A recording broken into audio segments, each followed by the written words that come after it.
Hello दोस्तों, नमस्कार। मैं स्वागत करती हूँ आप सभी का अपने यूट्यूब चैनल ब्रिलियंट एकेडमी पे। तो दोस्तों, आज हम लोग क्लास 9 का प्रश्नावली 3.2 पढ़ने जा रहे हैं। ठीक है, इससे पहले वाले क्लास में हमने 3.1 का सारा क्वेश्चन सॉल्व कर लिया था। ठीक है, तो आइए देखते हैं प्रश्नावली 3.2 का पहला क्वेश्चन क्या है।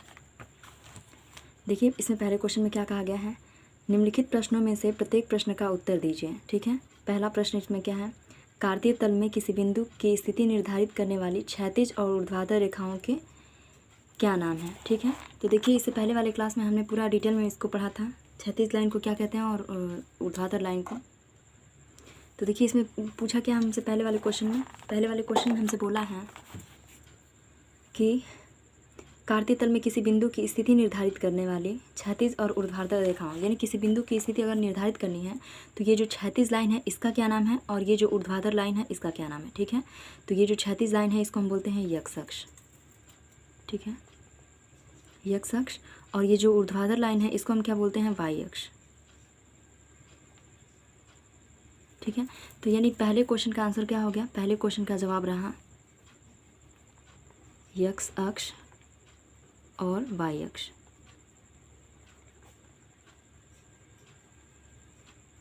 ठीक है, यानी कि जो क्षैतिज लाइन है इसको हमने क्या नाम दिया, यक्ष अक्ष, और जो ऊर्ध्वाधर लाइन है इसको हमने क्या नाम दिया, वाई अक्ष। यक्ष अक्ष के जस्ट सामने वाला जो रहता है इसको हम बोलते हैं यक्ष डैश अक्ष, और जो वाई के जस्ट नीचे वाला होता है इसको हम बोलते हैं वाई डैश अक्ष। ठीक है, आगे देखिए दूसरे क्वेश्चन में क्या बोला गया है। देखिए, इसमें दूसरा क्वेश्चन बोला गया है, दूसरा क्वेश्चन में बोला जा रहा है हमसे, इन दो रेखाओं से बने तल के प्रत्येक भाग का नाम लिखिए। ठीक है, यानी कि इन दो रेखाओं से जो हमारा से बने तल के प्रत्येक भाग का नाम लिखिए। तो देखिए, ये पहली रेखा और ये दूसरी रेखा, इससे जो हमारे इन दोनों रेखाओं से ये तल पे हमारे जितने भी भाग बन रहे हैं, तो देखिए कितने भाग बने हैं, 4। ये पहला भाग हुआ, दूसरा भाग, तीसरा भाग और ये चौथा भाग। तो इन चारों भागों के क्या नाम है, यानी कि प्रत्येक भाग का क्या नाम है, तो इस प्रत्येक भाग को हम क्या कहते हैं, चतुर्थांश कहते हैं, चतुर्थांश। ठीक है, यानी कि पूरे तल का चौथा हिस्सा। ठीक है, तो इसे हम क्या, प्रत्येक भाग को हम क्या कहेंगे, चतुर्थांश कहेंगे। अब देखिए तीसरे क्वेश्चन में क्या कहा गया हमसे, तीसरा में कहा गया है, उस बिंदु का नाम बताइए जहाँ ये दो रेखाएं प्रतिच्छेद करती हैं। ठीक है, यानी कि जहाँ ये दोनों रेखाएं एक दूसरे को कट करती हैं उसका क्या नाम है। तो देखिए, ये रेखा और ये रेखा कहाँ एक दूसरे को कट कर रही है, यहाँ पे। इसका हम पॉइंट को हमने किससे रिप्रेजेंट किया, ओ से। ओ का मतलब ओरिजिन। तो इस बिंदु को हम क्या कहेंगे, जहाँ ये दोनों रेखाएं एक दूसरे को कट करेंगे, यानी कि यहाँ पे और यहाँ पे ये रेखाएं जो कट करेंगे इसका नाम मूल बिंदु है। ठीक है, मूल बिंदु हो गया। अब आते हैं अपने दूसरे क्वेश्चन पे। देखिए, दूसरे क्वेश्चन में क्या कहा गया है,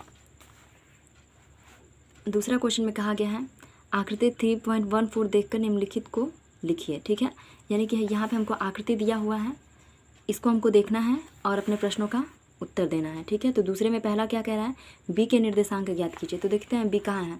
तो देखिए यहाँ पे बी है ना, बी का निर्देशांक हमको लिखना है। तो इसको हम कैसे लिखेंगे, निर्देशांक लिखने के लिए सबसे पहले हम किसको रिप्रेजेंट करते हैं, एक्स के मान को, फिर वाई के मान को। तो देखिए इसमें बी के निर्देशांक को हम क्या लिखेंगे, यानी यक्स अक्ष पे जो पॉइंट हमारा बी के लिए है वो क्या है, -5, और यही वाई अक्ष पे क्या है इसका मान, वाई अक्ष पे अगर हम ऊपर की तरफ जाएं तो ये बी किसको रिप्रेजेंट कर रहा है, 2 को। ठीक है, तो इसके निर्देशांक क्या हो जाएंगे, यानी कि 2 का पहला का क्या होगा, पूछा हमसे बी के निर्देशांक, बी के निर्देशांक। तो बी के निर्देशांक क्या हो जाएंगे, तो देखिए बी के निर्देशांक क्या होंगे, बी का निर्देशांक हमसे पूछा गया ना, तो बी का निर्देशांक यहाँ से हम लिख लेंगे। पहले यक्स अक्ष वाले मान को लिखेंगे, तो -5, और फिर ये ऊपर की तरफ जा रहा है, कितने मतलब कि कितने नंबर तक जा रहा है, 2। तो कितना हो गया, 2, यानी इसको हम लिखेंगे -5, 2। बी का निर्देशांक हो गया।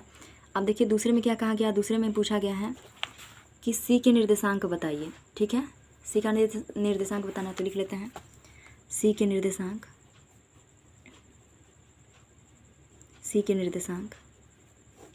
तो सी के निर्देशांक क्या होंगे, देखिए सी कहाँ है, तो देखिए यहाँ आइए, यहाँ पे सी यहाँ पे है। ठीक है, सी यहाँ पे है। अब सी पर यक्स का मान कितना है, यानी कि ये लाइन हमारी जा रही है, तो सी पर एक्स का मान कितना है, बिंदु सी के लिए एक्स का मान 5, और यही वाई के लिए कितना जा रहा है, वाई के लिए नीचे आएंगे तो ये -5। ठीक है, तो बी का निर्देशांक क्या हो जाएगा, 5 और -5, ठीक है। अब अगले क्वेश्चन में क्या कहा गया हमसे, निर्देशांक -3, 5 द्वारा पहचाना गया बिंदु, यानी कि -3 और 5 के द्वारा कौन सी बिंदु पहचाने थे। तो देखिए x का मान माइनस का मतलब कि ये वैल्यू इधर की तरफ होगी, यानी x का जो हमारा ईस्टर्न पॉइंट था उधर नहीं, वेस्ट की तरफ, तो यहाँ -3, ठीक है। और y की वैल्यू -5, यानी y की वैल्यू नीचे आते हैं माइनस के लिए। तो ये रहा हमारा पॉइंट, कौन सा है, E। देखिए बिंदु E के लिए x का मान -3 है और y का मान -5 है। तो तीसरे का आंसर क्या हुआ, तीसरा हमसे क्या कहा गया है, निर्देशांक -3, -5 द्वारा पहचाना गया बिंदु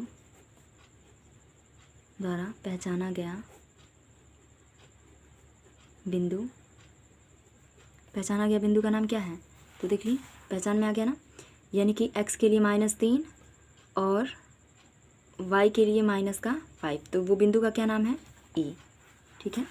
पहचाना गया बिंदु का नाम क्या है, E। अब आते हैं क्वेश्चन नंबर 4 पे। देखिए क्वेश्चन नंबर 4 में क्या कह रहा है, निर्देशांक 2, -4 द्वारा पहचाना गया बिंदु, यानी 2, -4।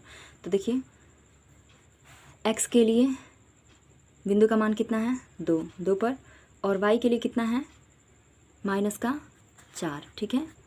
तो -4 यानी y का वैल्यू नीचे, तो ये पॉइंट हमारा g को रिप्रेजेंट कर रहा है, ठीक है। तो चौथे वाले का हमारा हो गया, निर्देशांक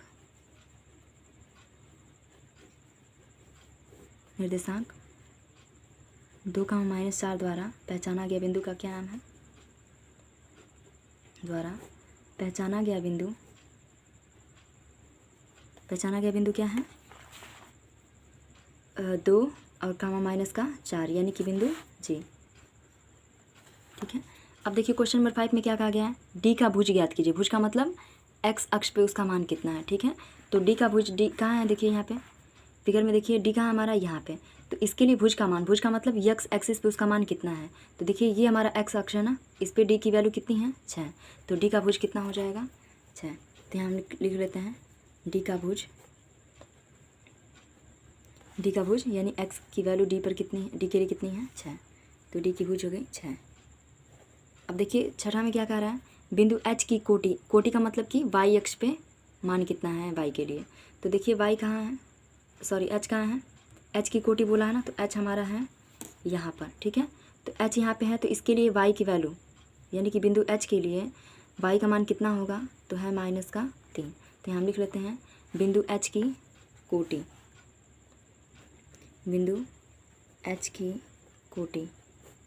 कोटि हम y अक्ष के मान को कहते हैं, तो कितना है, -3।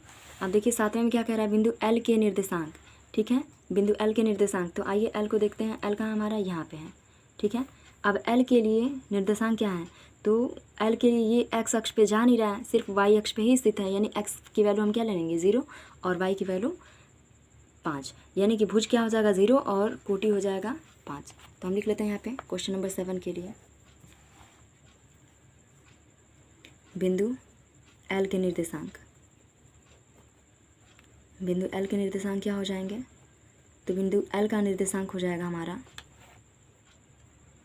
बिंदु L का निर्देशांक 0, 5, ठीक है। क्योंकि x की वैल्यू इस पर दी नहीं है, सिर्फ y अक्ष पर ही स्थित है, तो इसको हम x की वैल्यू को 0 ले लिए हैं, यानी भुज को 0 और कोटि को 5, ठीक है। अब आइए क्वेश्चन नंबर 8। क्वेश्चन नंबर 8 में क्या कहा है, बिंदु M के निर्देशांक ज्ञात कीजिए, ठीक है। तो देखिए बिंदु M कहाँ है आपका, तो बिंदु M हमारा कहाँ है, यहाँ पे। तो बिंदु M हमारा यहाँ पे है, सिर्फ x एक्सिस पे स्थित है, यानी y की वैल्यू इस पर दिया नहीं है, तो y की वैल्यू हम 0 ले लेंगे, यानी कि भुज को हम -3 और कोटि को 0। तो हम लिख लेते हैं यहाँ पे बिंदु M के निर्देशांक,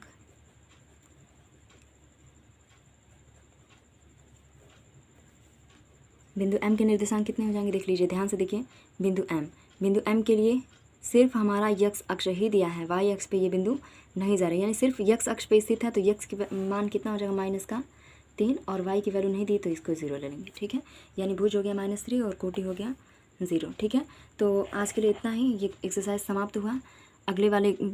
अगले क्लास में हम नया चैप्टर स्टार्ट करेंगे, ठीक है। तो चलिए दोस्तों, ठीक है, थैंक यू।